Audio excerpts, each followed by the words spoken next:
Boat Trader is America's largest boating marketplace with over 100,000 boats to choose from. We offer simple, comprehensive solutions for those looking to sell, find, and finance new or used boats. Visit BoatTrader.com to get started. The only shooting stick with one-handed trigger pull adjustments has a new way to keep you at the top of your game. The Trigger Stick Apex. Built for sturdy support that adapts to unforgiving terrain with easy adjustments to make your big shots. With our DuraSteady 3-piece carbon leg design and interchangeable rock-solid clamp, nothing tops the Apex. The Trigger Stick Apex, only from Primos.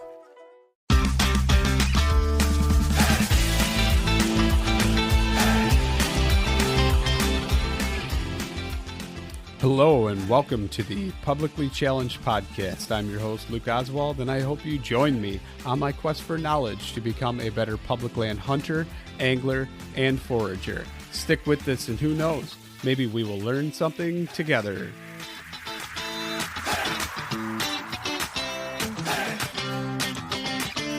Canyon and I'm sorry. Nate, yes. Nate the Late is correct. We had to delay. Unfortunately, Nate had some work issues last time, but we're here now and we're recording another episode. So, Canyon and Nate, for everybody listening, can you go ahead and introduce yourself for everybody listening? Yeah. You want to go first? No, go ahead. Okay. Well, we originally are the original two that started the Ridge Hunter podcast. So we've been doing that together for a little over 2.5 years. I own the company Ridge Hunter Outdoors. You guys were on our show here just not too long ago. But I brought Nate on to help me out do that because he's got way more knowledge on a lot of things than I do. It's questionable. Very questionable. We're going to go with it though. But I've been doing that since the COVID year. We've been running Ridge Hunter Outdoors. So the podcast started, I believe, 2021. Yeah. So the year after, almost a year to the date after I actually started the company, because we started doing management and consulting and things like that first. And then we started the podcast to kind of go along with that. That's kind of led us to today where we're at.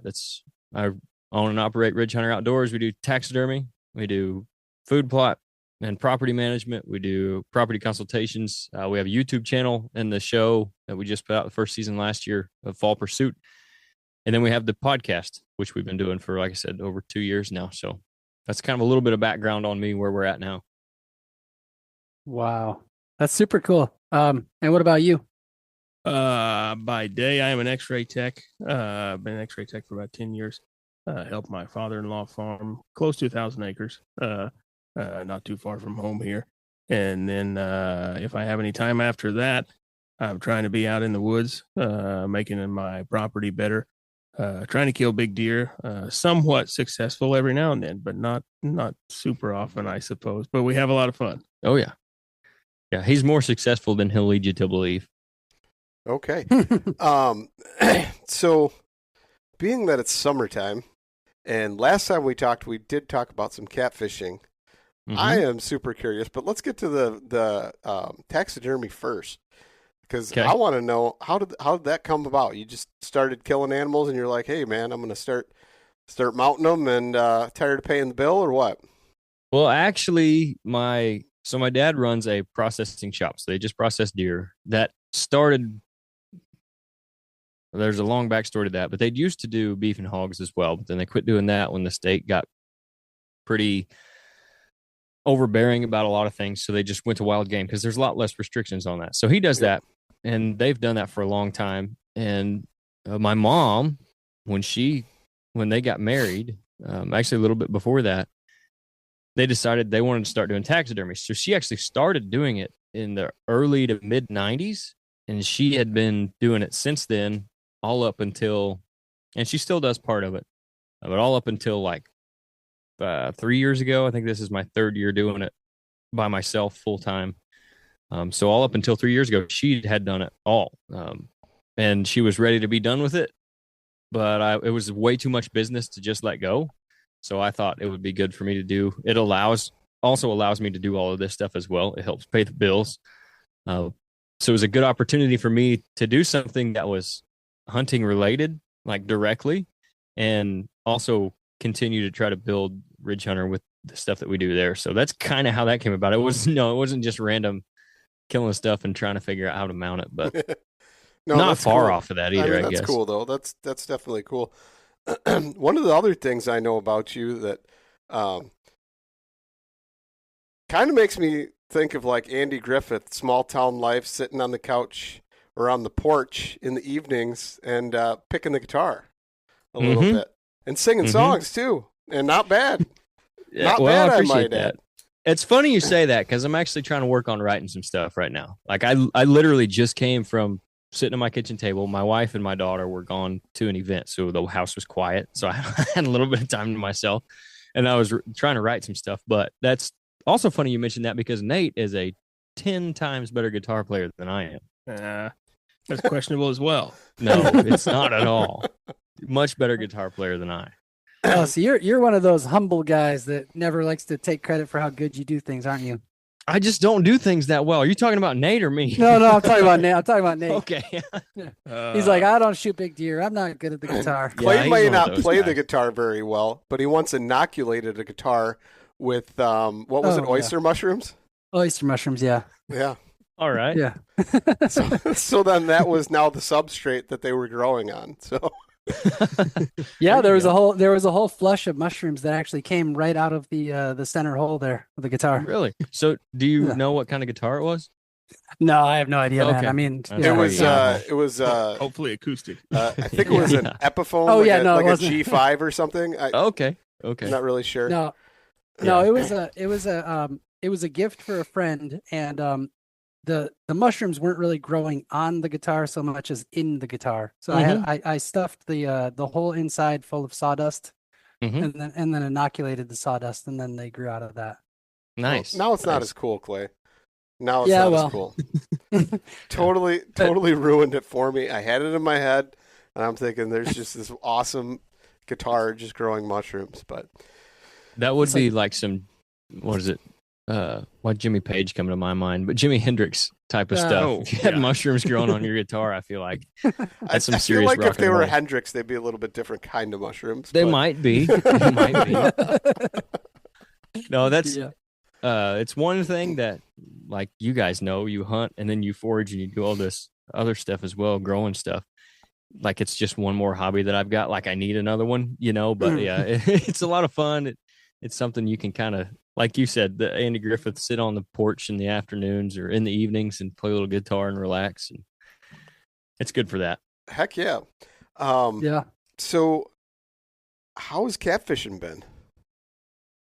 We have not been as much as we would like to go. It was pretty slow the last two times. The last time we went, it was just starting to get really hot and pretty dry. And those two are a bad combination for at least the type of fishing that we do. And we talked a little bit about it last time, but we run bank poles on one of our local rivers here. And it seems like if it gets real hot, and especially if the water's not moving, they just don't bite as well. If you can catch the river coming up or going down, like Jeff's off this week, and we talked about it. We just got a whole bunch of rain. I don't know if you guys got all this rain too. We got like 3 inches last night. Yeah, we got probably another half inch just here an hour and a half ago.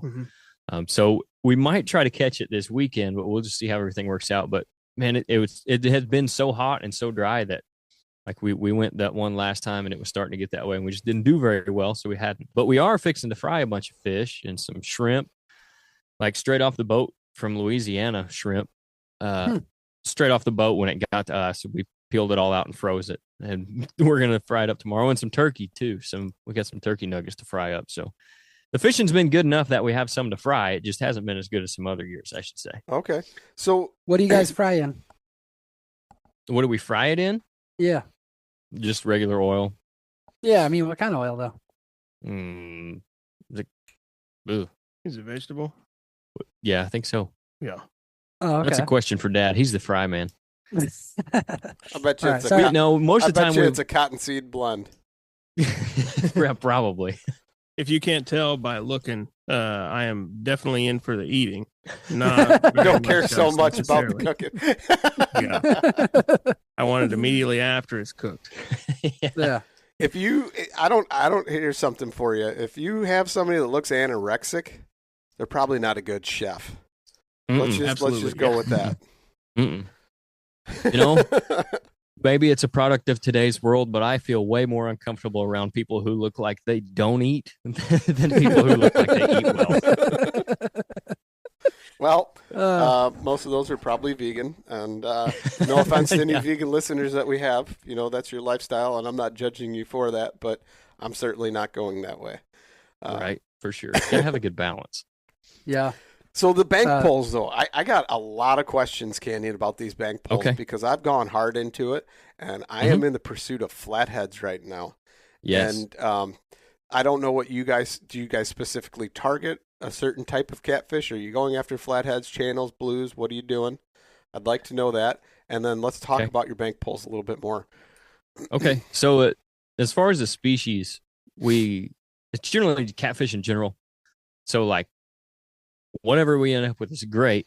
I would say we target flatheads when we have live bait available, which is a big thing. And if like, I don't know how into it you are yet or how much you've dug into it, but once you start it, you'll figure that out, that the success rate goes up tremendously when you use live bait for flatheads. They say they won't eat anything that's not alive. I'm not sure we've ever proven that wrong. I think you guys catch them on cut bait. So like at the least when we have cut bait, we can target specifically flatheads. And I do feel like there's different areas, swirls and log jams that they may be more likely to be in. But we've been using just frozen shrimp from Walmart because we haven't had a lot of places to get live bait available to us lately. So it's mostly been channels and blues. And then there's actually some hybrids in there too, like between the channels and blues. They may be blues that have like spots or something, you know, you can kind of tell the difference. But when we use the shrimp, basically we're out there for channel cat mostly. And that's mostly what we catch. Some of the bigger ones, like generally average size, 2 to 4 pounds.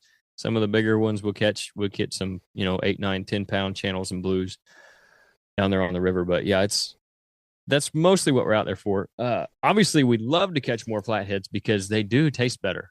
I think if you're just going straight fillets, I'm not sure you tell it much difference, but if you get a good sized flathead and you flip it over and you fillet out the belly meat on it, you can throw it on the grill with some butter and some lemon pepper and it's good stuff. I mean, you put it on top of your head, your tongue will beat your brains out trying to get to it type of stuff. it's good. So, I'm super, because I've been going after flatheads specifically. My goal this year is to catch 50 to 60 pound flathead. I haven't been successful with that yet. I have started using live bait. I catch those the day before in the same body of water and then keep them alive, which is usually pretty hard. I've come up with a new system that I'm going to try. Joined a few Facebook groups, bait tank modifications and something else, whatever Facebook group. And I've actually got a couple totes laying around the big, what are they called? Like IBC, HBC, whatever, the HBC totes, I think. I'm going to use one of them and make a 300-gallon bait tank with a biofilter, a bucket filter, and then have that to where I can put them in that and feed them. And that way I've got enough bait. If I go out, like one day I can specifically target bait all day and then hopefully have enough between, suckers, chubs, and bluegills and stuff like that to where I can just go in that tank and take them whenever I'm ready to go fishing. Yeah. Have a little bit of sustainability within your bait stash. Yeah. But not only that, I've also learned though, making a good bait bucket to take them out helps keep them alive a lot longer too. And I just saw Costco that today has these coolers that are, because my problem is I'm using like an igloo cooler that doesn't have a lid that latches or has a seal on it, and it spills all over when I'm hauling it, and sometimes it tips over. If I throw it in the boat and I'm hauling it down the road or whatever. Costco's got this cooler on sale right now. It's a roto-molded cooler. It's like Coho or whatever brand. It's $30 for a 24 quart with latches and a seal and everything and a big metal handle on it. I'm thinking about turning one of those into a bait bucket, and hopefully that ups keeping them alive even longer. But yeah, there you go. That's what I'm going all out. Our bait fish setup consists of a blue Coleman cooler with a hole drilled in the top and some zip ties, like the reusable zip ties screwed to the lid so that we can zip tie the aerator to it on top. And we run the tube down through the hole that we've drilled in it, and we throw them in there. Because usually when we catch them, we're only keeping them like, I don't know, 4 or 5 hours at the most. Okay. So like we're not keeping them day over day or anything, but that works pretty good for us. Just a little aerator and a big Coleman cooler. That's awesome. That's a good idea. Yeah. Do you also? Yeah, it worked for us, and it was portable. So do you put the fish you catch in them too? We put the fish we catch in. So we use the same cooler. So when we go set lines, we put water in it. We put the aerator on it, and then obviously we set all the poles, put the bait on the hooks, and then when we come back, obviously the cooler's empty. So we just bring that cooler back with us, and whatever we catch, we throw in there. We don't aerate it or anything like that. And usually, even on the hottest days, some of the smaller fish will be dead by the time we get them back, but not for very long. And most of the time, the fish are still alive in that cooler by the time we get them back. So they're still fresh. Right? Nice. So bait. Yeah, it works out pretty good. The bank pole itself that you guys use, what are you making them out of? How are you making them? We go and we find there's a few cane patches around, and we actually cut them. We try to cut as good a size as we can. So like anywhere from 8 foot would be kind of a short one, but 8 to 12 foot poles, pieces of cane basically. So wait, hold on. Sorry to interrupt. You're talking giant river cane? Mm-hmm. Oh man, that's like a bucket list plant that I want to see in my life. That's cool. So there's come on down, Clay. Yeah, there's a few patches like in between fields, like if there's a ditch or something, you'll see some of it. Just in wet places, obviously, places that hold water. So we cut it, and then what we do after that is we dry it out. So basically we set it in the cooler up here at the shop because it's the off season, so there's nothing else in there. And we let it dry over time, and then we come back in and we use those. And generally diameter, like, I don't know what they are, 1/2 inch to 1 inch, maybe 1 inch would be a pretty big pole. And we've caught up to 25-pound flatheads on them. I mean, you would not think a dried out piece of cane would hold something like that, but as long as you set your angle right, they do really well. No kidding. So then we take a braided line and we tie it around the bottom basically, and we'll make a few like wraps and knots up the pole until we get to the end, and then we'll make one more wrap around it like a half knot, and then run the line down from there. And we put I don't even know what size sinkers we use, to be honest with you, but we put a anchor on there and a hook, circle hook, like 3 ounce. That's kind of our setup. Pretty heavy sinker, right? Yeah, it's good size because you don't want it floating with the river. If the river's running, which is generally when you're going to catch your most fish, you got to have enough weight to keep it from floating the hook to the top. Right. So I went all out. We don't have river cane patches, and I didn't want to do the PVC route, and I actually added it up.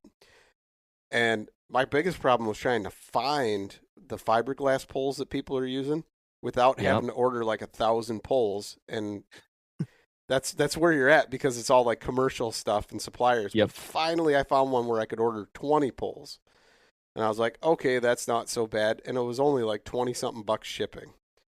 And so I was super excited about that. And I put some PEX tubing that I had laying around in the basement over the tip, drilled a hole through that and put a hog ring in it with a swivel on it. And then I put the line down to another swivel.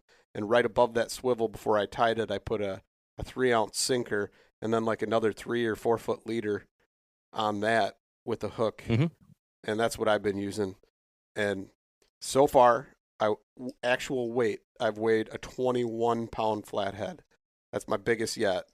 And I'm super excited. I'm not done yet. I just had to take a break. We had a kid, so been at home kind of helping out. Yeah. So I was waiting for the window to congratulate you on that. Well, thank you very much. So I haven't had as much time to do fishing. But Nate, are you into bank fishing or cat pulling or any of that kind of stuff, or are you just a deer man? My in-laws, they really like drift fishing on a big pontoon. So we're actually going to be doing that next week. They go down here to Wren Lake in southern Illinois camping at least 1 week every year. In the middle of the day, we'll go out there and we'll drift fish. There's a big brushy flat. So we know how we want to drift. We know where the flat is. We want to drift. We just figure out where the wind's blowing from. You need like 3 to 6 mile an hour wind, just a breeze. You'll get on the upwind side of it, let the pontoon turn sideways and just drift across it with poles, dragging on the bottom. Great big sinker, and then 2 hooks on each pole. And you can throw 2 poles per person. So we've normally got 3 guys out there. So we got 6 poles off the pontoon, however we can get them out there, drifting across that flat, dragging the bottom, using shad for bait, sometimes shrimp, but shad normally work the best. Catch them with a throw net, Yeah. And then we'll drift out there. I don't know. Sometimes the cooler will hold roughly 50, like 3 to 7 pounders, channel cat, thrown in there. So a lot of times we'll have 50 by 1 or 2 o'clock in the afternoon. If you get them before lunch, that's a good day. But just drifting across that flat, and then when you see it kind of fall off on the depth finder, reel them in, drive back to the other side, and do it again. Nice. Wow, that's cool.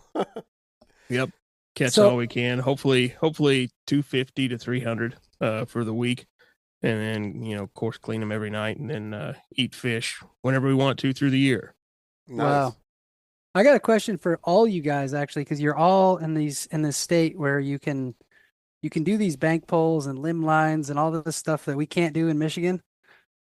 We can't do limb lines, Clay. Yep, we can't do limb lines. We can do bank poles. Oh, okay, whatever. I just assumed we can you do guys a trout line, but not a limb line.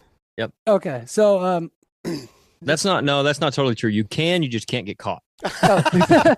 Allegedly. Yeah. So the question I have is, you just said you could have 2 poles on a boat, but it's just like, it's so confusing. You can have how many bank poles out, and then here in Michigan, I can run 3 lines at any time, but I have to be present with them. So it's 50 unattended devices, hooks, okay, per person. Well, if you got 1 hook per bank pole, that's 50 bank poles, and you could still fish on the water with your 2 other poles in the water. Wow. Yeah, we actually run 25 bank poles. We've got 3 of us, so we could run more, but we run 25 bank poles, and then we run a trout line that I want to say has roughly that amount, 20 to 25 hooks on it at any given time. So we're running almost 50 hooks when we go. But yeah, it would still leave us enough room to fish with our 2 lines too if we wanted to. Yeah. The reason I really find this fascinating, and I would love to do it if we could do it legally here in Michigan, is because it seems like trapping. It's like the bank pulling is. Yeah, it's set it and forget it. Yeah, and you come back the next day, and it's like this brain activity. That's why I like trapping so much, because like you have to figure out all this stuff, and yeah. We've dove fairly deep into a lot of that stuff, and what we normally will go set them in the evening. And part of it is because there are some guys that kayak on the river, and like if we set them too early in the day, we're running the risk of somebody else helping themselves to our lines if we have anything that bites early. So we'll go in the evenings and we set them, and we're getting off the river a half hour before dark, sometimes right at dark. And then we come back in the morning. We usually give them a few hours of daylight, like morning feeding time, and then come back and run them like 8 to 10 o'clock in the morning, just depending on what we have going on, maybe the next day or how hot it's supposed to be. But it's like you said, it's kind of like trapping. I know guys that have set poles and left them for like days and then go get them. But number one, I don't always trust that it would hold for that long. Number 2, someone might run it for you. And number 3, I feel like if there's a fish on there that night, you might as well go get it off of there. Instead of it's supposed, they're supposed to be checked every 24 hours, once every 24 hours. What I often wonder, because I found quite a few that did not have bait on them, but didn't have any sign of like normally if a fish gets off, it's going to leave a little piece of something, meat or something on that hook, especially when you got like a, number 8 or 8-aught or a 9-aught circle hook. That's a heavy duty circle hook. There's going to be some meat on that hook. And or at least, like if the fish gets torn off or something, you're going to see a chunk of that fish still hopefully on that hook because it's so sharp. And I've had hooks that were completely clean before, and it makes me wonder, was that pole just flexing so much that somebody saw it and went, oh, man, I got to go check that out, you know? Yep. It definitely does happen, I think. We've also had, so gar a lot of times will get you, and their mouth is so tough that I don't think they would necessarily, like a lot of times they won't even get hooked. Right. They'll just eat your bait and no trace of them left. We have a lot of grinnell where we're at, so we actually catch a lot of them, which they're like dinosaurs. We usually just get them off the hook as quickly as possible and throw them back in. What's a grinnell? A grinnell, a bowfin. Don't they call it a bowfin? I think so. Yep. That's okay. We call them grinnell. There's also snakehead, which are invasive, and we don't have a ton of those. I've seen a couple in that river, but they're kind of a similar fish, but a little bit different. The snakehead has a little bit more narrow snout on it.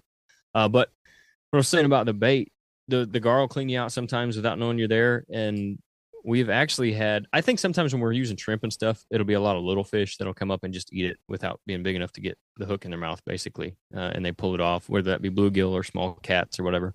But we've also had some where if you set them on the bank and it's not real steep or something, where we have tracked the raccoons up the pole. They pull in the line, take the bait off, and then the hook is laying on the bank, and there's raccoon tracks just all over the place and mud on the pole. Where the raccoons have literally found the pole, pulled the bait off, and then left the hook on the bank. That is awesome. Yeah, one of them even drew an FU in the sand. It was neat. That's like in the old Prohibition days where the shiners would actually wear the cow hooves on the bottom of their shoes, so it looked like it was cow tracks when they were actually crossing paths and stuff into their shine spots for making moonshine. Oh my God! Somebody's wearing raccoon paws on their shoes. Stealing our fish. I think Clay sent me one where it was like we'll just say phalluses on the bottom of the shoes, or maybe I sent it to him, but you sent me that. It was tracks in the sand. It was Crocs, but on the bottom of them were some rather large anatomy. That's awesome. I don't know. Yeah, I don't think I'd follow those tracks. That's probably a good strategy. So how does a raccoon figure out that it's just through, Man, I don't know if it's close enough to the surface they can smell it, or if they smell because we're handling the bait and we're handling the poles. Maybe they smell it on the poles and they're how they are. They're creative and conniving and any other kind of word you can think of. Our coons down here will do absolutely anything. I mean, they're terrible. Yep. And we've got a bunch of them. There's so many. You guys hunt them ever? I've done a little bit. Not like we should. Yeah. I've never ran traps. We got buddies that run traps. I know a few guys that still run dogs, which used to a lot of people ran coon dogs. But anymore, I mean, if I'm bored in the fall or something, go out and you can set up like a coyote call on like a raccoon fight underneath a hollow tree and pull them out of there and shoot them with a 22, which is a pretty fun pastime. But that's about the most extensive I've got on raccoon hunting. Yeah, that's cool. I've only ever shot them while squirrel hunting. Yeah. If you see them. Man, we had it was a bad camera, so I won't say it's awesome video, but way back in the day when we thought we were filming hunts the first go round, and this was me and some different guys. We were up, 15 foot in some climbers. And of course, he was above me filming, and it was like pushing 30 minutes after light. And this raccoon, we hadn't seen anything. This raccoon walks in, and he walks up a tree about 20 yards in front of us till about eye level. And as a young, avid bow hunter, I thought, I could probably shoot that thing out of that tree. So with the camera recording, we did. He was, like I said, about 20 yards, about 15 to 20 feet off the ground. I made the shot. I never saw the arrow again, but I wish we still had that video somewhere because the arrow hitting that thing and it flying out of the tree was something to behold. And the noise it made, it was just, yeah. I mean, sometimes they are victims of deer hunting frustration around here. I will say that. I did that too. Well, I've often thought about, and I never have shot them during deer hunting because I was like, man, I'm going to shoot this thing. It's going to make a ruckus. Next thing you know, they do. And next thing you know, I'm going to scare off some big buck or something that's right around the corner that I can't see. But I pinned a squirrel to a tree once, a big old fat squirrel, about 20 feet up. And then I started thinking about it, and I'm like, man, that was so stupid. My arrow was now 20 foot up in the tree. The squirrel is pinned to the tree, and I got to figure out a way to get up there and get that thing. Well, luckily, the squirrel shimmied and worked its way up the arrow and dropped to the ground and died. But my arrow's still in that tree. I know. That's what I was going to say. Yeah, you're still out the $15 arrow or whatever it is. Yeah, we had a good experience with a squirrel this year. So we've already established that Nate shoots a lot of big deer, and he's a good shot. I know he is because I've seen all the deer that he's killed. But I was not this morning. When I was with him this year, he could not hit the broadside of he couldn't hit sand if he fell off a camel. Yep. Like it was bad. The first time I went with him, 160-inch deer walks in, he misses him at 40 yards. I mean, dead broadside, just video would have been amazing, but that's never mind the point. So he misses him, and then a coyote comes in later, and Nate gives him the old squeak, and it's the first time I've ever seen one like come in on a string when you give him like a mouth call. Came right into like 15 yards. Nate shoots over the top of it. I got a bunch of hair. He got a bunch of hair off his neck, but that was it. Gave him a so that was that morning. Then I went with him another morning, and but no, it was the same morning, wasn't it? No, this was it was like a week later. Yeah, because we hadn't seen anything worth shooting at that morning. Yeah. And you know the judo points that they make, like the blunt end, and they've got the fingers on them or whatever. He had one of those. Did you put it on, or was it already on an arrow?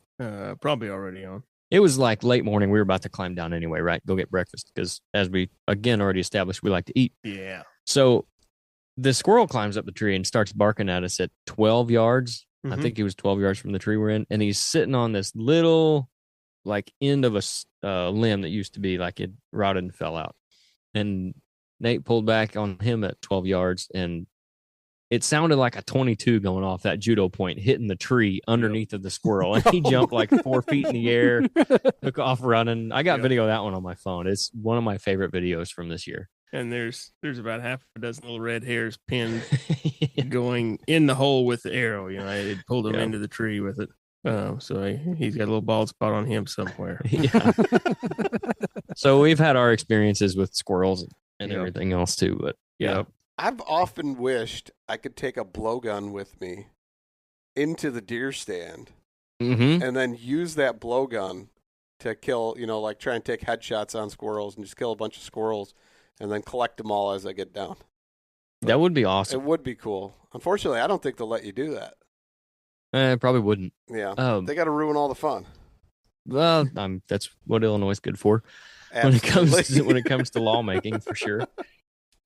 So you guys can't use a blowgun, but you can put all these unattended lines up all over the place for fish. As long as they're not tied to a limb. Yeah, as long as they're not tied to a limb, we can do that. They got to be in the bank. Also, it's got to be either public property or have permission from the landowner. Yeah. Which is something else that is kind of a gray area for us, is we have permission from landowners in the area. So really, I think we'd probably be good as far as that goes. But like if you're on a river, this is something that our friends from BHA were working on now. Is like all the river and the waters that are not actually public access. Like a lot of guys, and we probably are in some cases, breaking that law too. Because if you don't have permission from the landowner where that river runs through and you're setting bank poles, just trespassing, right? You're not supposed to leave on private property.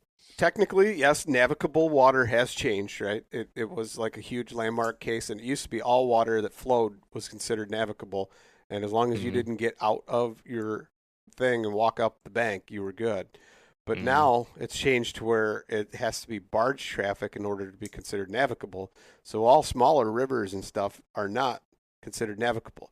But where it comes into play is the landowner actually has to own both sides of the body of water in order for them to own the land underneath. So technically you have access as long as like that farmer don't own both sides of it. The way Drew explained it to me was what you're saying. He said they for it to be considered public waters, it has to be navigable, and it has to be able to, I don't know the word I'm looking for, withstand commerce, basically. Like it has to be able to be used for commerce. And he said, now commerce could be anything as far as like I'm discussing a potential deal with Nate. Like that could be considered commerce. So he said like what they're trying to get figured out is like it really depends on how you define either one of those words, navigable and commerce, right? So like that's kind of where that gray area comes in. And I thought he was telling me that basically the landowner owned, even if he didn't own both sides, like he owned half. Well, yeah, into the middle. But how is somebody going to say, "Oh yeah, well I saw him and he was in the," you know what I mean? My half, yeah. Exactly. Well, yeah. Maybe if I'm setting bank poles on your half, but if I'm on the other side, I'm not on your half, bub. Exactly. Get back inside. Yeah, it's kind of not to go down whole rabbit hole, but I set mine on public, and I make sure of that, and I actually mark the public. Even because a lot of times on X they'll say it's public, even though it's not, and it's like a right of way for utility company or something. And honestly, I mean, they probably would care either way if I was setting a bank pole on their bank, but I still don't. But the other thing I've kind of come into that I want to play with though is if there's a tree that's fallen and it's fallen into the water, that's no longer anybody's property when it's in the water. So why can't you drill a hole in that tree and set your bank pole in that tree, which I haven't done, but I've been looking into that and thinking about it and thinking of ways of how to do it with a big old long paddle bit or something like that too. Right. Where you could get, extend your range a little bit more, if you will, on that. For sure. Yeah, because I guess they own the ground under the water, right? Like they don't actually own the water. Is that? Yeah. Because if the tree's in the water, then it's not on the ground anymore. That's right. Yeah. I think it'd hold up in court. Yeah. You know what? Sometimes it's probably better to ask for forgiveness and permission anyway. Yeah. Well, I won't say most of the time, but definitely sometimes. What are you saying? Yeah, I was going to say that I think I just recently told this story on the podcast, but I lost a trap one time because somebody stole it. I had a bunch of beaver traps set, and somebody spotted one of my 330s and stole the thing. And then I called the DNR, and that's when I learned that. So this lake in particular that I was on, I had access from one of the inhabitants of the lake, but it's like circled by private houses, and so everything is like in a pie shape. So where I had that trap, even though I had permission to trap on the lake, I was technically on somebody else's property setting that trap. And so the DNR guy, basically told me like, yeah, like you're lucky that you didn't get in trouble. Well, yeah, they just took it. They didn't want to take it any further than that. But so your name and everything was on it, right? Yeah. Yeah, they never contacted you or anything, huh? No. Not an FU or nothing. No. Yeah. No phone call. Yeah, I mean, it sucks though. I've actually lost multiple 330s because people just spot them and steal them. You gotta love the old Conibear 330. That's why. I mean, it's the most popular trap in America. I know, but it's like, like $20, $25 a pop. They're not. I think they know that, or they just see, hey, like you said, they just see, hey, there's a trap. That's my ground. I'm taking it. I think I just came up with a new shirt, you guys. I'm sorry, I gotta say this though. Instead of pimping ain't easy, have it in like the same script, but trapping ain't easy. Trapping ain't easy. That's a good one. You better get that one printed before someone else listening does. Yeah. But this ain't a game, and trapping ain't easy. Yeah. I was gonna say I know for a fact that I had traps stolen by other trappers one time. You have? Yeah, that sucks. Yeah, because I saw these kids coming up into this area that I had permission to trap on. And I walked up to them and I was like, hey guys, I was like, I already got a whole bunch of traps in here and I have permission from the landowner. I was like, what are you guys doing here? And they were like, oh, we saw the beaver stuff. And, we like, thought F we could you, old man, go home. And, and next day I came back and all the traps that they could find had been stolen. Well, rule number 1, don't tell them that you got traps there. Rule number 2, don't talk about Fight Club. No. But you probably should have just told them to get the heck out of there, and that you're going to chase them off and maybe call the landowner and notify them that they were trespassing. But yep, never saw those kids again. Yeah, because they they got with all your traps. Got out of Dodge. Not only that, they knew where you lived. Yeah.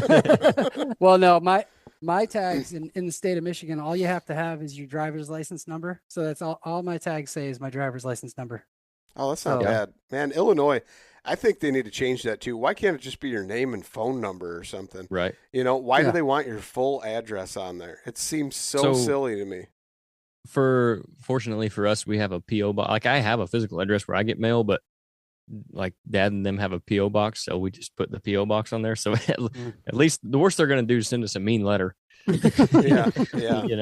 They're not going to show up at the house. Name they show up at the post office. Address. Yeah, and it used to be they changed it because it used to be they wanted your customer number for your license, but that's tied to your boat registration and everything else. I could see why people would lobby and petition to get rid of that, because if somebody wanted to, they could do a lot of nefarious stuff in your name just by logging in with that ID. They could say, I changed my email, blah, blah, blah, whatever. And the state would be like, okay, here you go. Here's your new access pin. Set a new password. And here they are with that customer number doing whatever the heck they want. So, yeah. Hey, I would love to switch gears to food plots if you guys want to talk about food plots, because I got some questions for you. For sure.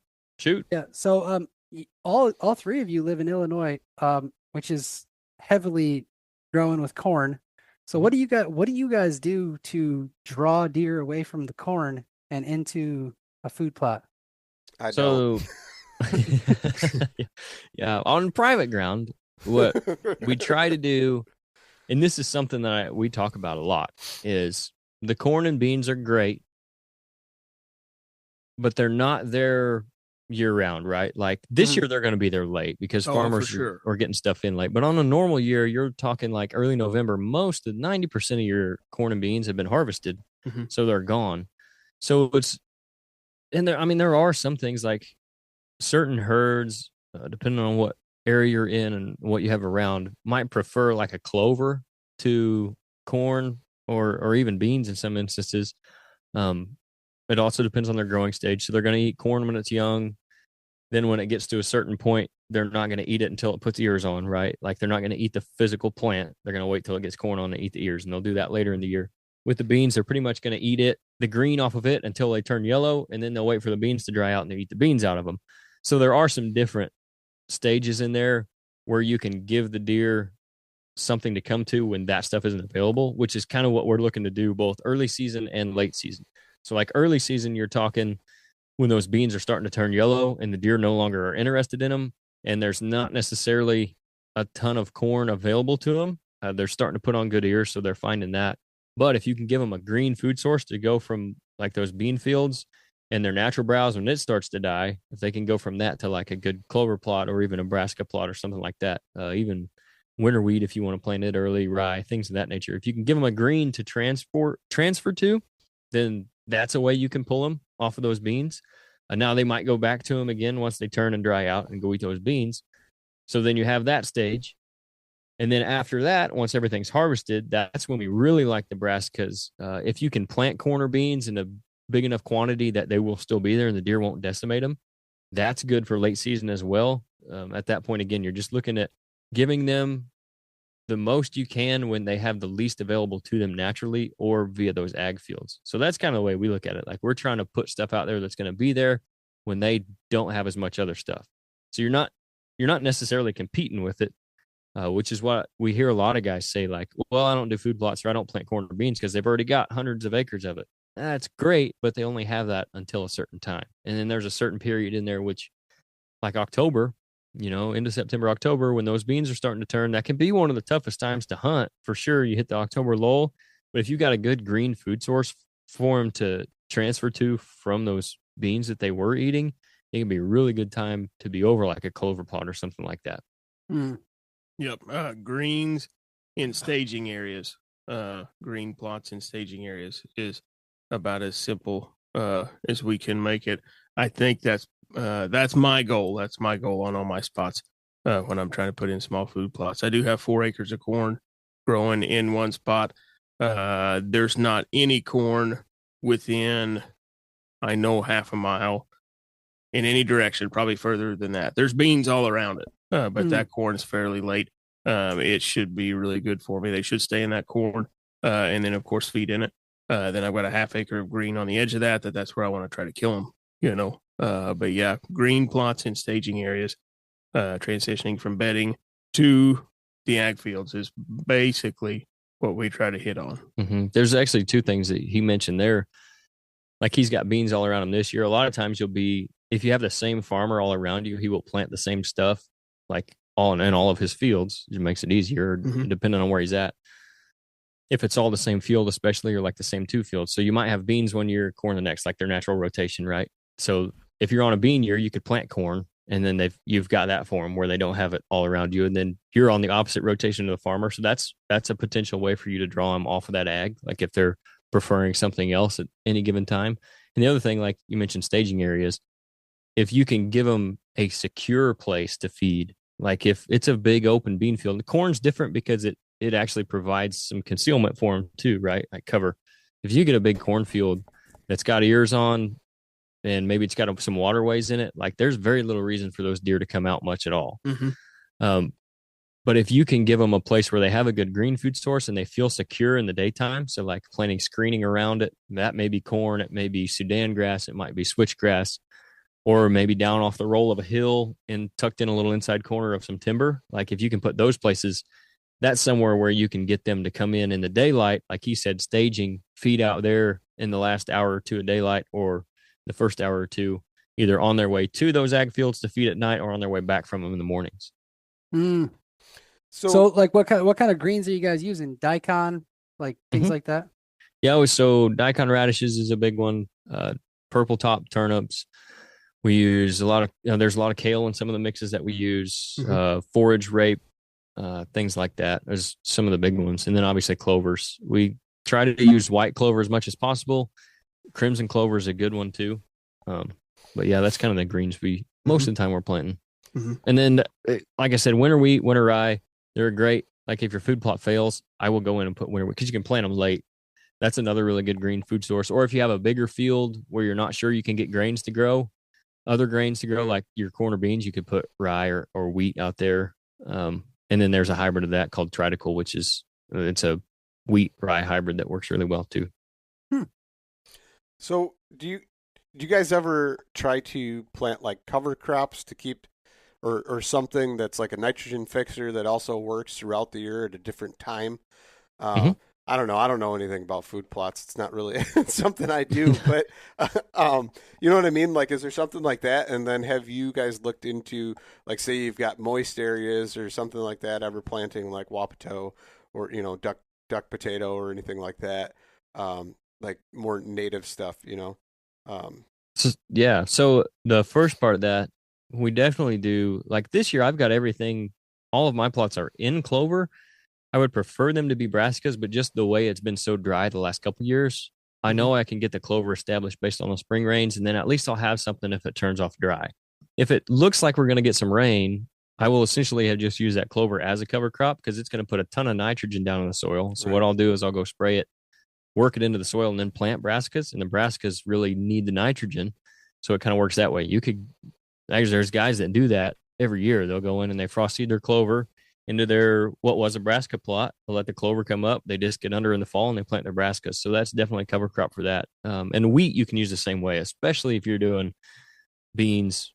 You can plant your wheat and then you can plant beans straight into the wheat the next year, and it's going to keep your weeds down without having to use all the chemicals and stuff, which is another big benefit of it. You don't have to use all the glyphosate and the 2,4-D and things like that. So there definitely are some cover crops that we use, whether we purposely do it or not. Sometimes it just works out.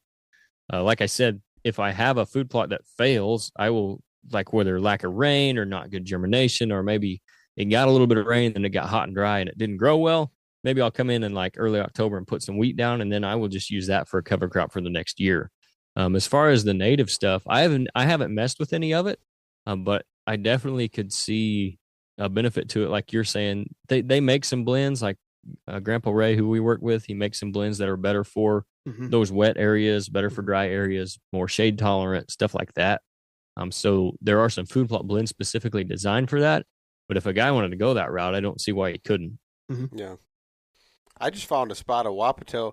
So I don't know if it's stuff I planted or and like a flood washed it down, because I've had some Wapato, planted it, and was like, oh, I've never seen it grow.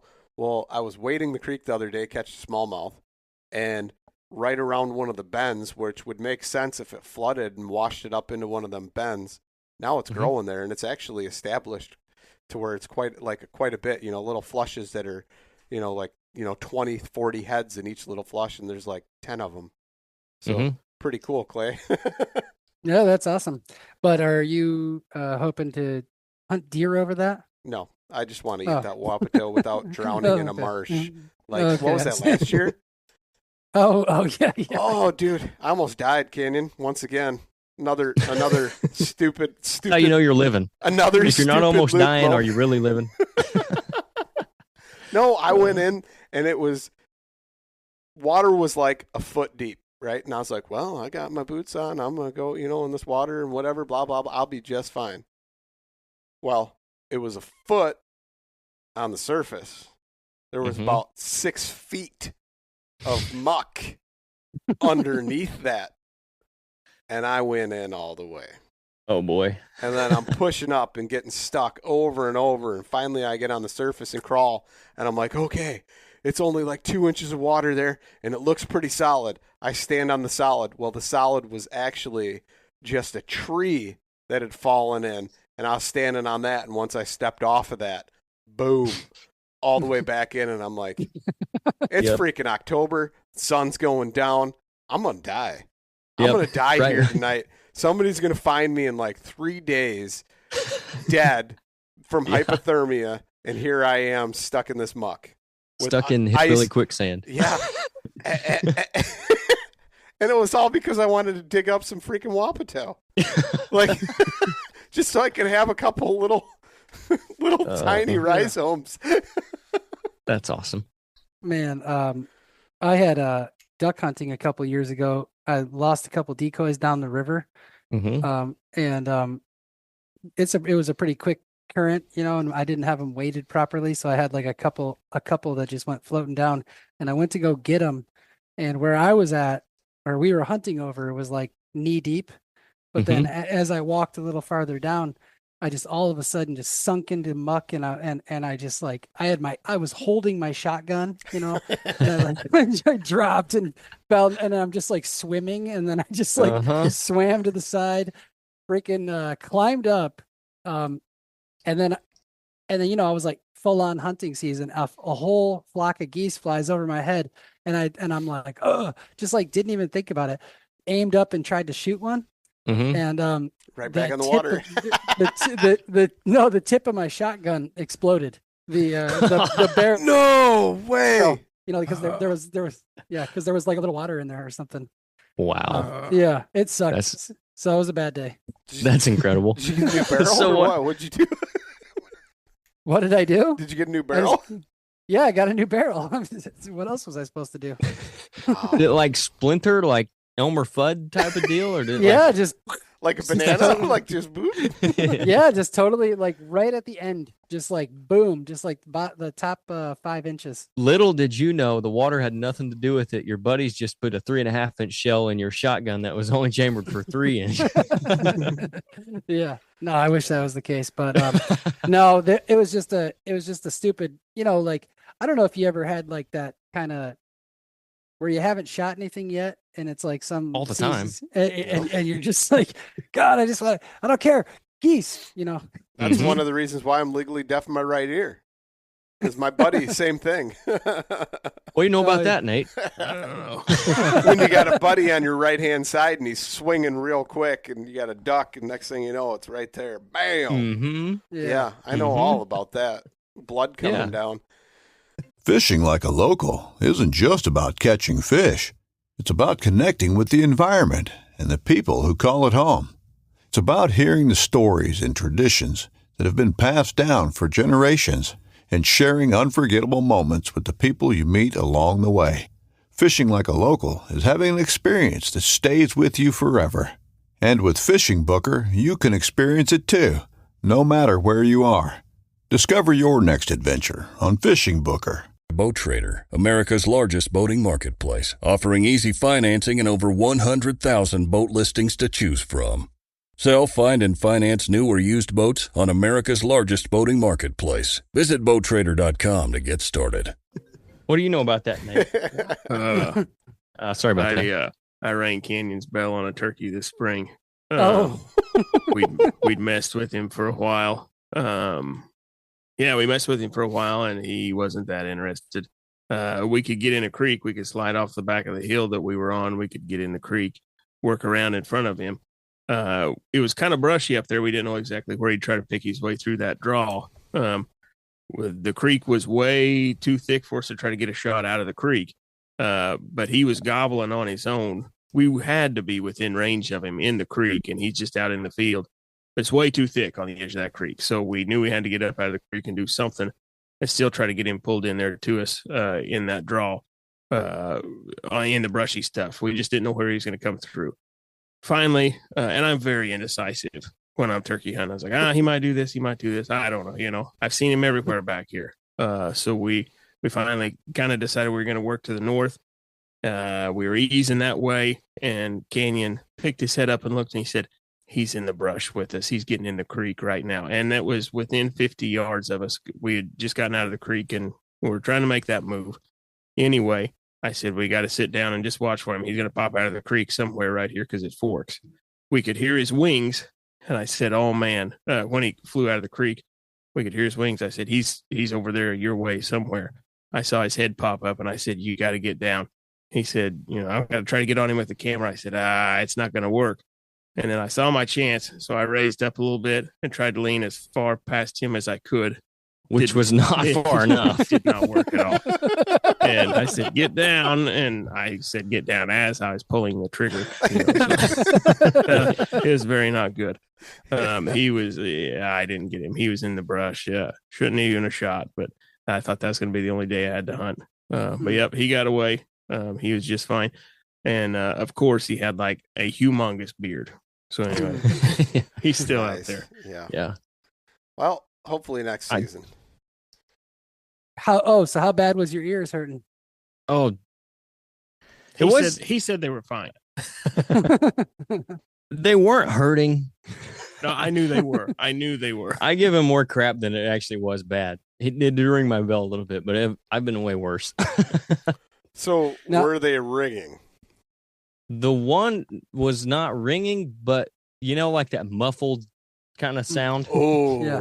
Like yeah, it was like that way for a little bit. It started ringing 2 hours later, I think. Well, they say that ringing is actually the last time you'll ever hear that tone. If you hunt enough, you learn the truth. What you seek speaks a language and knows it well. That's why every Primo's call for everything you hunt is made the right way. We sweat every detail so you get more out of every hunt, and nothing leaves our hand until we know it'll work in yours. Because we don't just make the world's best calls, we speak the language. Primos.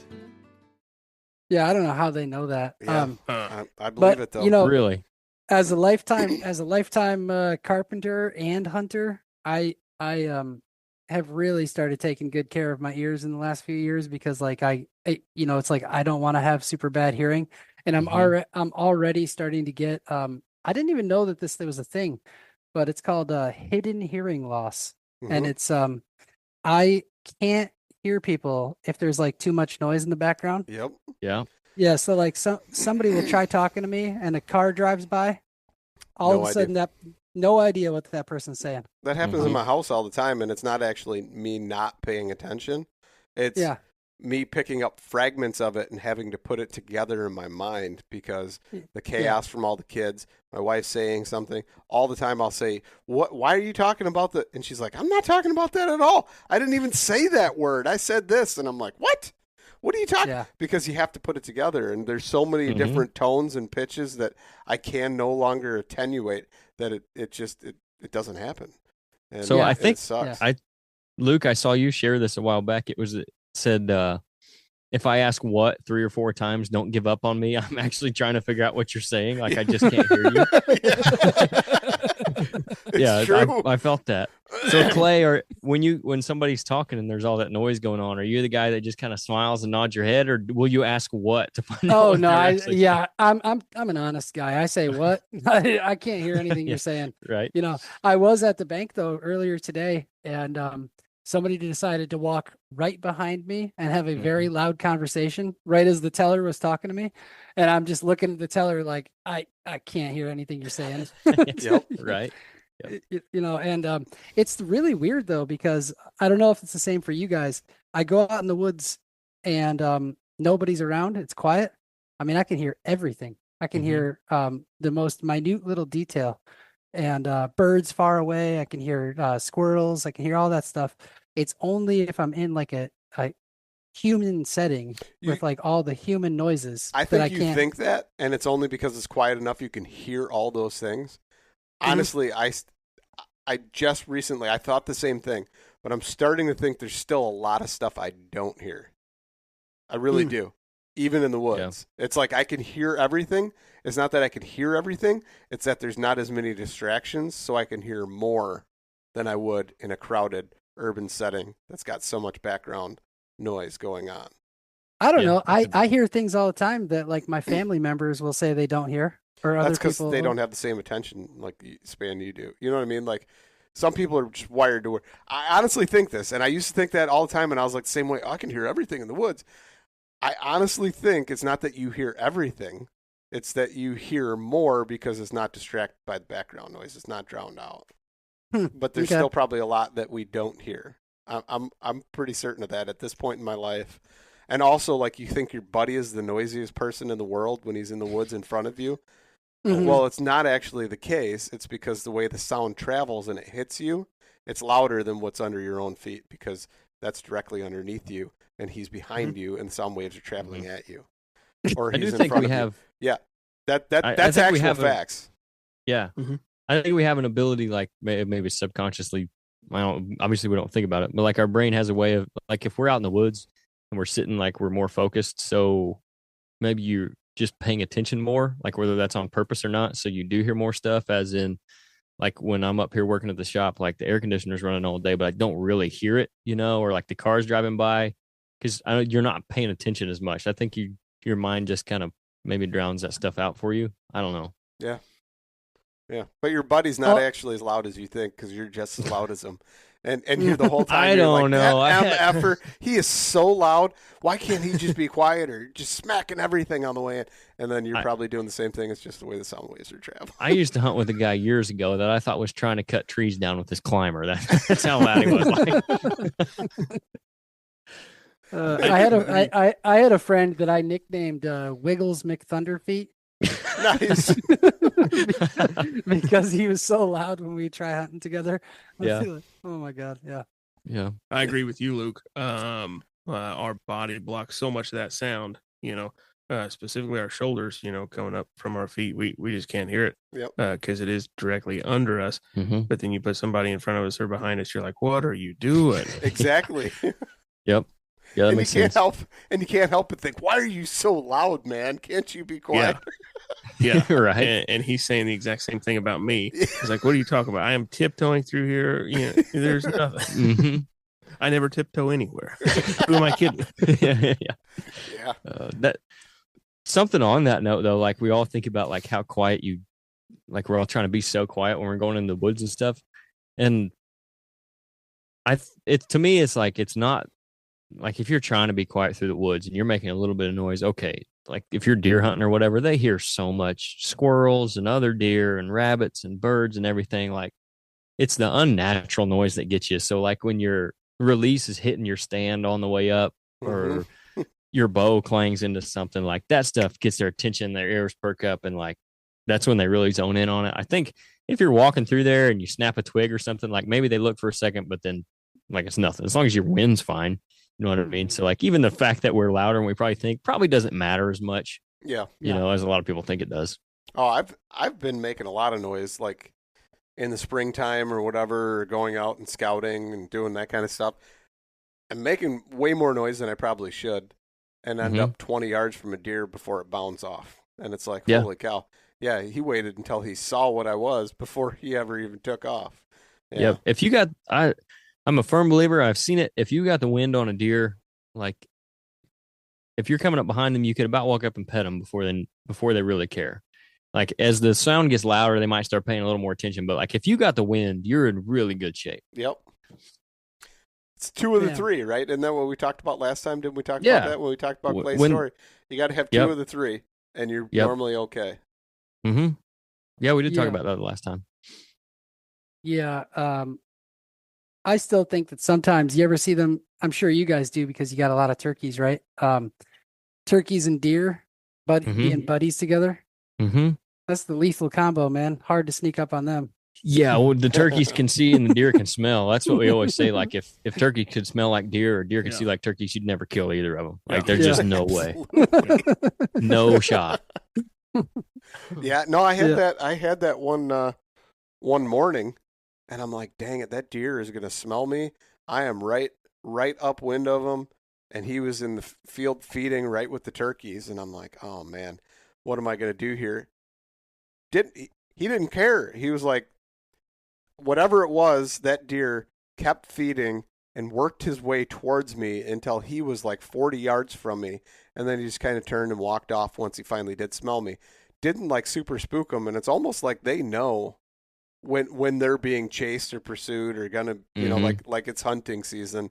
It's like that sign or that warning flag goes up and that's it. That's when they're on high alert. But the rest of the year, a lot of times, I don't think they care.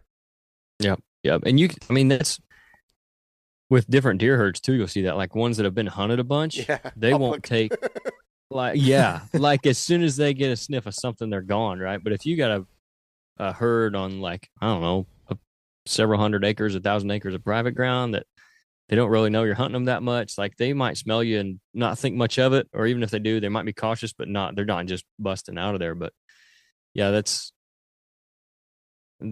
definitely, it definitely happens where I think you're right. They know when they're okay and when they're not. Yeah, them turkeys definitely knew something was up though. Oh yeah, for sure. That's one reason too. Like we have so much trouble.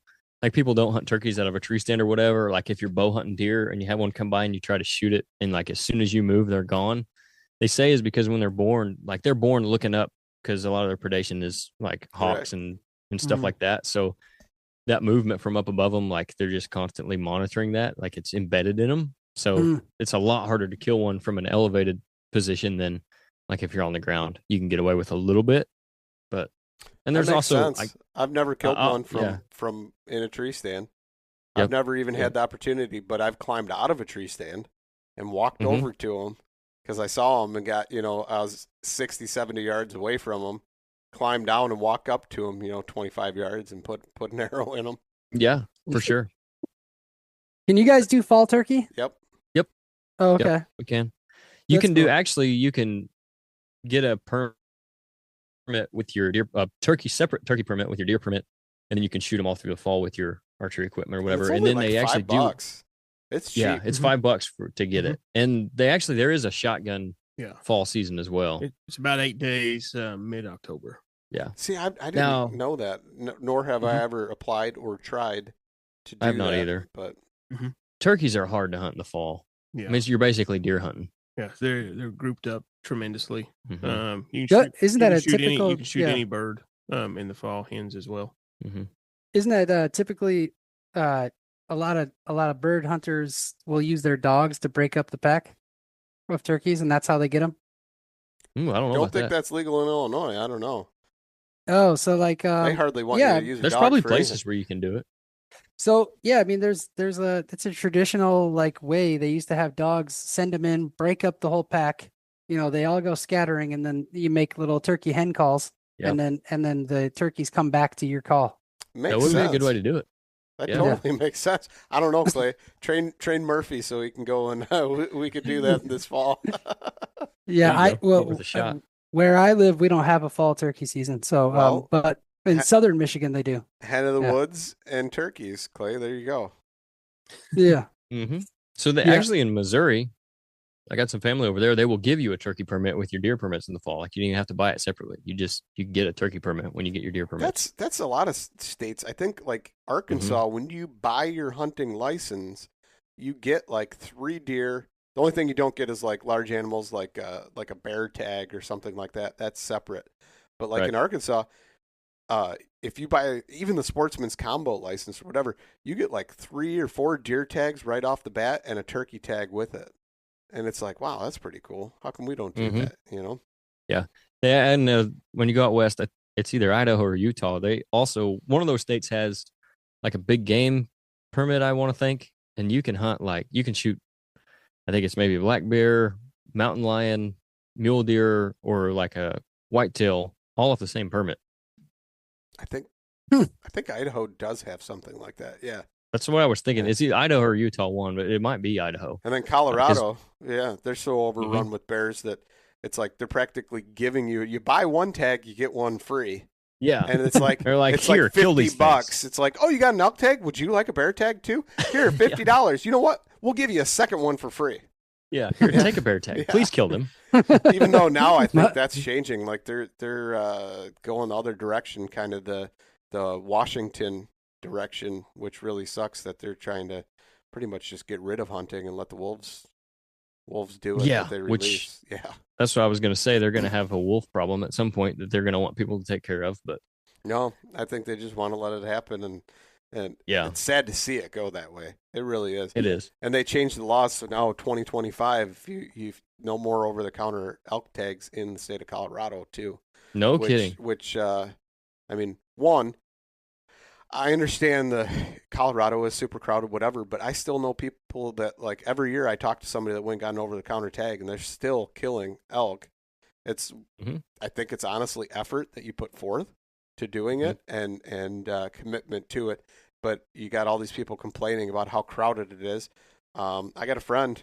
He complains all the time about how crowded Ohio is and the public land on Ohio, and he wants to blame the hunting public and all these other different groups, right? You know, that publicize, you know, oh, we're in Ohio public land, blah, blah, blah. I'm like, listen, you could say that. He's like, listen, I'm telling you, maybe you're wearing rose-colored glasses. And I'm like, I'm not. I want to see as many people hunting and banded together and supporting each other. I don't care if you shoot a crossbow, French war bow, whatever you want to call it. Don't care. Get together, stick together, public land, private land, support each other no matter what. Because in the end, if we don't, we're going to be the one that kills it for ourselves because we're too mixed up in infighting to ever notice all the other crap that's coming at us from every angle. And it's going to be gone because it's a death by 1,000 cuts, and we're too busy fighting and angry with people that they don't shoot a traditional bow with, you know, cat gut freaking strings versus whatever, you know, and you're shooting Dacron, you're not a trad guy, and that's the kind of crap right there that that's going to kill us. And you know you're what? right. I don't care what means it is, as long as it's legal, and even then, if it's not legal, let's make it legal. Let's band together and make it legal so that person can use an atlatl on a deer, which would be awesome, by the way. Yeah, that's something that we've talked about a bunch and that I'm a big proponent of. Like, any way you want to do it, if it's legal, if it's ethical, I want you out there doing it. And one of the big things is the crossbow stuff in Illinois, which, you know, like there's so many people who are so against that and so upset with it. And I understand part of it. The other part of it to me is it's introduced a lot of new hunters, I think, and that I believe the overall benefits of it outweigh the overall negatives of it. And don't get me wrong, I do think there's some things that it permits that aren't the best, but at the same time, the people who do those kind of things are going to do those kind of things whether crossbow hunting is legal or not. Like that's kind of my stance on it. I mean, it's not the bow that's the problem, it's the person, right? Absolutely. But if they're a hunter, I'm with them because guess what, buddy? I want to be doing the same things you're doing, just in a different way, and we need to preserve and protect those rights and still introduce more people, you know? Yeah. Yeah. Because you hit the nail on the head. I mean, we're our own biggest enemy as hunters, like as a group. If we can't get along with each other, then all the people who don't want us to hunt anymore don't have to do anything. Like, we're going to tear ourselves down, right? We have enough people fighting against us. We don't need to fight against ourselves. And I've said that on the podcast hundreds of times probably, but like, it's such a big thing.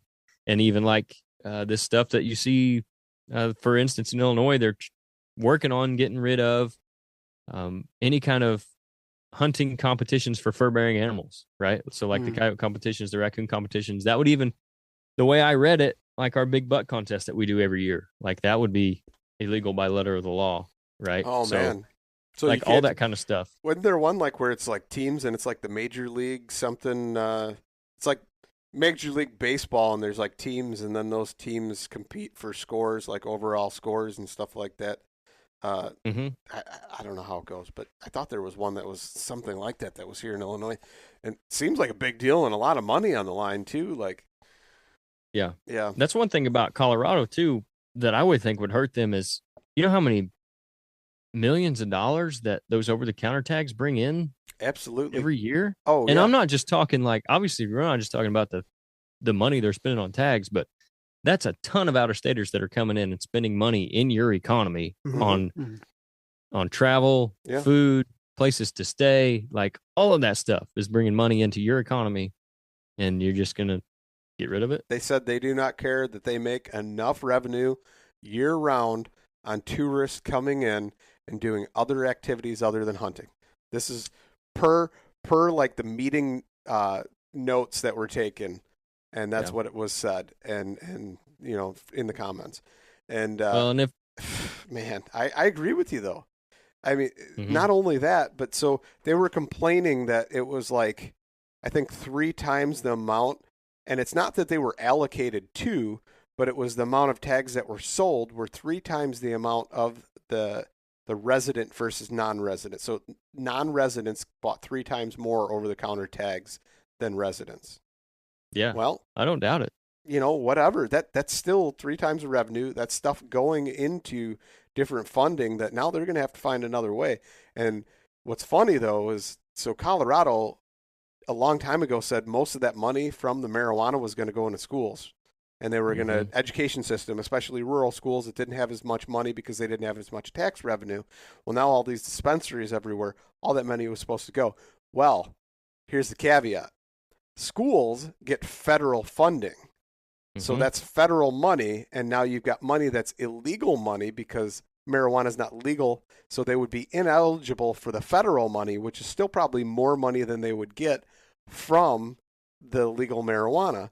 So now all the money that was set aside and earmarked, I still don't think, and it's been like 7 years, 10 years that they've done that, none of that money has gone to the schools yet.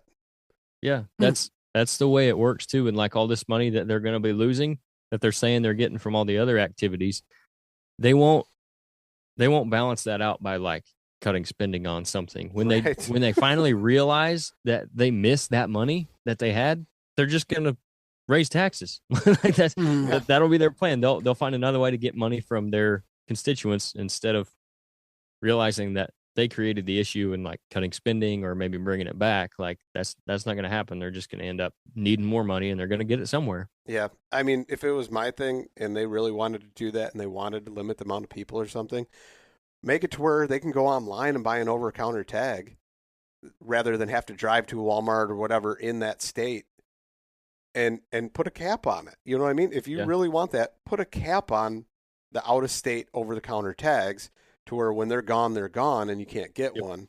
But instead, they just said, no more. It's going to be draw units.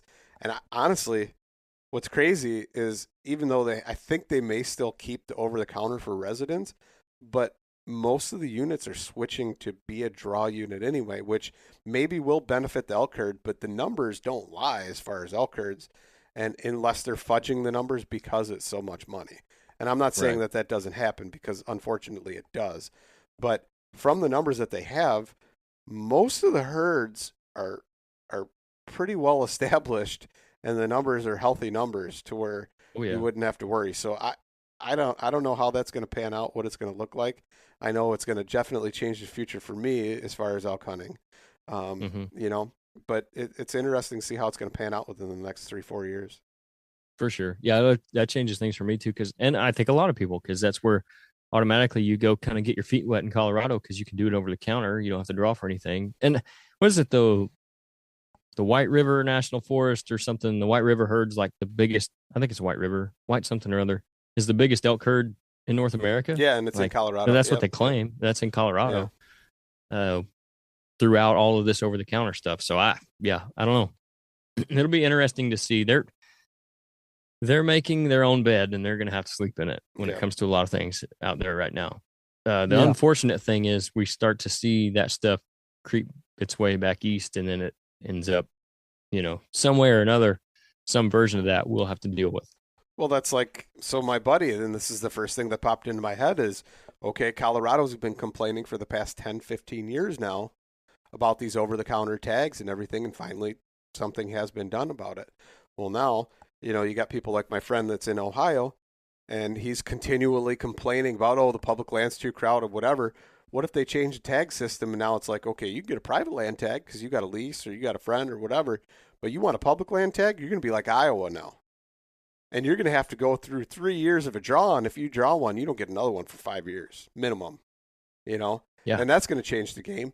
And once again, it's more money that they're not getting. Same thing as Illinois. Illinois is probably one of the highest priced tags, for archery. And I think they actually just lowered it because they realized they could be selling a heck of a lot more of them if they weren't. I think archery tags used to be like $500-$600 for an out-of-state resident for the dual tags. And now I think it's down to like $280 or $300 because they realize we'll probably sell a heck of a lot more of them if we sell it for less. And we got deer numbers out the wazoo, especially in the northern and southern end of the state, So we'll see what happens. Yeah. And that's what you're talking about. The guy out there in Ohio. Do you like your odds better having to go out there and get away from the people, or having to wait every 3 years? And then, like you said, once you finally do get one, you got to wait 5 more years. Which odds do you like better for killing a big deer? Yeah. I don't get it. And he's like, well, it's so crowded. And I'm like, well, how often do you go out and you actually see other people? Do they walk underneath your stand all the time? And then I'm like, if that's the case, why don't you pick a different piece of property? You telling me you don't have the opportunity? You don't have the opportunity to go somewhere else? Because I had that problem and I fixed it by going other places. Now sometimes I don't see anybody, So, so is Iowa, what's up with that? Cause I don't know anything about this. Don't they have high deer density? Yeah. Why would they limit the amount of people that can hunt public? They want to turn it into a trophy state. Yeah. Yeah. Okay. So again, it's like, it's bizarre how it all works. I know that you guys are probably not a fan of this, based on your earlier comments about big bucks, but doesn't shooting does help the big bucks? Yes, absolutely. Yep. Yeah. So why don't they institute? Why don't they institute like Michigan's going to start doing this? Michigan's in like a total free fall. Like our population in the southern part of the state is getting to be like exponentially worse every year. Mm-hmm. And there's not enough hunters. Deer population or like it's exploding. Human population. Okay. No. The deer population is getting too big. It's getting like unmanageable. Mm-hmm. So the DNR just released all this data, and they're actually thinking about introducing a not an earn a buck like in the traditional manner, but like earn a second buck. So if you shoot a buck, you have to go out and shoot a doe in order to get a second buck. Because they're trying to do like everything they can. And which brings me back to another point I was thinking about a minute ago. A lot of hunters, to me, I didn't grow up as a hunter, like I'm a late bloomer with that. Mm-hmm. I'm very into it, but it does seem like a lot of people that grow up hunting kind of speak out of both sides of their mouth a little bit with the in regards to the predators, at least here in Michigan, right? Like people will say, oh, like hate all these coyotes, and like they get all angry about them, but then they're like, there's so many deer. Right. Yeah. So I don't know. For me, I just think it's like a little bit more nuanced than just saying like, we need to like exterminate all the coyotes and let everybody hunt the deer, because like I think we could balance it a little bit because like there's I think in Michigan like 60,000 accidents a year from deer. Really? In the southern part of the state. Yeah. Yeah. And part of the problem with like the DNR studies is in certain areas is they still are an arm of the state. So whatever narrative they want to push, like they have a lot of power over the DNR to put out numbers that they want to put out. I'm not saying that's what the case is all the time. I think but it definitely does companies happen. have a lot of influence on indirectly the insurance lobbyists have a lot to do with state politics, and then the state politics has a lot to do with whatever your DNR is, right? Hey, so man, that definitely has a lot to do with it. But, hey man, I noticed there's a lot of collisions in this area. What's your deer numbers up there? Oh, is CWD up there? Is it bad? I mean, maybe we could do some culling, or Oh, you know what though? That's fine, because you guys are renewing your policy next year. If we can lower the collision rates a little bit, I'm thinking it's, like a 75% discount for the next 3 years if we could lower those numbers, because it's way less payouts they got to pay out. Yep, that's how it works. That's probably a lot of the reason all those deer got wiped out in Northeast Missouri several years back now. The DNR went in and killed a ton of deer up there, all in the name of CWD. But to kind of go back to what you were talking about with the predators and the deer numbers and all that, well, I do think there's obviously some natural balance to that. Mm-hmm. And I think it was Cam Haynes was talking about this recently, just a clip from his podcast that I heard, and I agreed with it. I think while there is that aspect of it, too many people want to act like we are not part of that equation. Yep. And we are a huge part of the equation of conservation and just the cycle of nature, right? Like, we're a predator. We're supposed to be over all of these things, right? Like, it's part of what we're here for, I think. Mm-hmm. So I think we play a huge part in that, and hunting is how we do that, right? Which goes back to what you were talking about earlier with them trying to get rid of hunting. I think that's a lot of the mindset is, well, we don't really play a role in that. Nature will take care of itself. Yeah. So, well, I do think there is an aspect of that, and there's definitely some truth to that. I think we play a huge part in that, and we as hunters or conservationists shouldn't take that lightly. Like, that's a big responsibility that we have. So, like, if the deer numbers are high, we have the opportunity as hunters, especially in Illinois, you can buy as many doe tags as you want, shoot a few more does that year, right? Like, do your part in it. If the deer numbers are low, maybe don't shoot as many that year. If you do believe the predation is too high, kill some predators, go trap, go shoot them. I definitely think we're supposed to play a huge role in that. Yeah. Right. Well, that's like so many people that complain about voting or whatever, and I got my own opinions about it, but the bottom line is a lot of them complain and they don't try and do anything about it. Maybe run for your local level politics or whatever. Get out there, and if you really have such good ideas and such opinions, go out there and campaign. Go out there and actually put your name on the ballot. See if you can make a difference.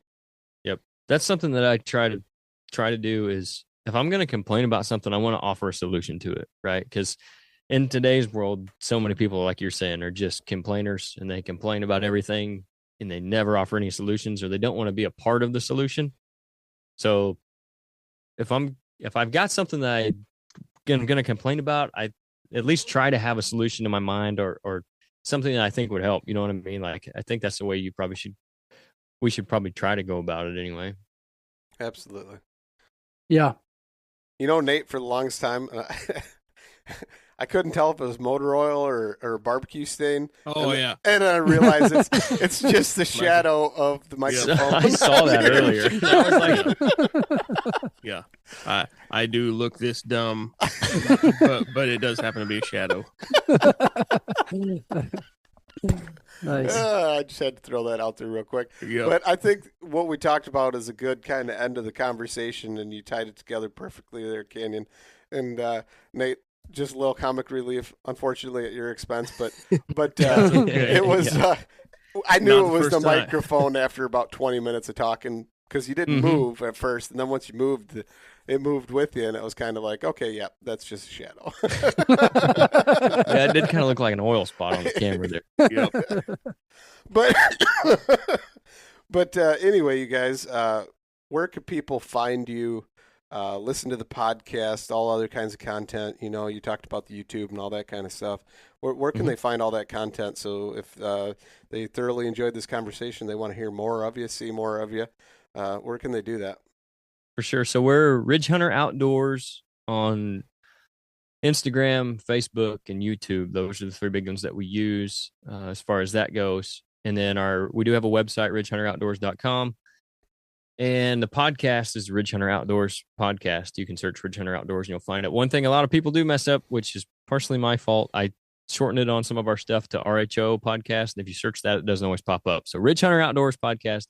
Obviously, the big ones, Spotify, Apple Podcasts are like the 2 biggest that people use to find us, and YouTube. The podcast is on there as well. But basically, any of your platforms where you can find it, you're going to find our podcast on there. So that's where you can listen to more of the show. We're actually in the middle of a break. We're working on, hopefully by the end of the month, moving the studio. So we'll have a new studio set up, and then we're going to come back in August with another episode. But we generally do 2 a week. We do one on Mondays, one on Fridays.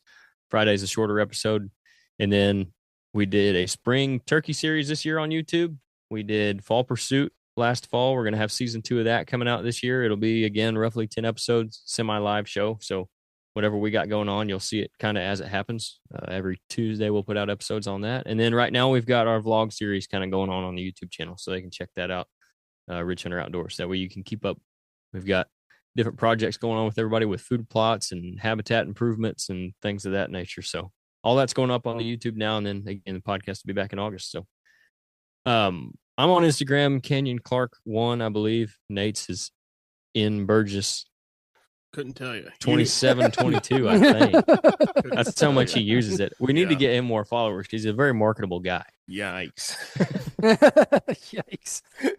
But yeah, that's where everybody can find us. So Ridge Hunter Outdoors is pretty much going to take you to us some way or another, and then everything's kind of linked up. So sweet.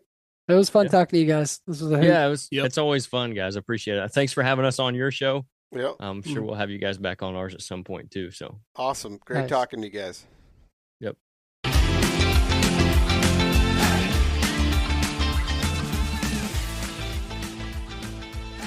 And once again, thank you so much for listening to the Publicly Challenged podcast. I hope you enjoyed the show, and if you did, please subscribe on whatever platform it is you're listening to. Also, if you could leave a review, that would help us out. And you can check us out on Instagram or at publiclychallenged.com. And once again, thank you so much for listening to the show.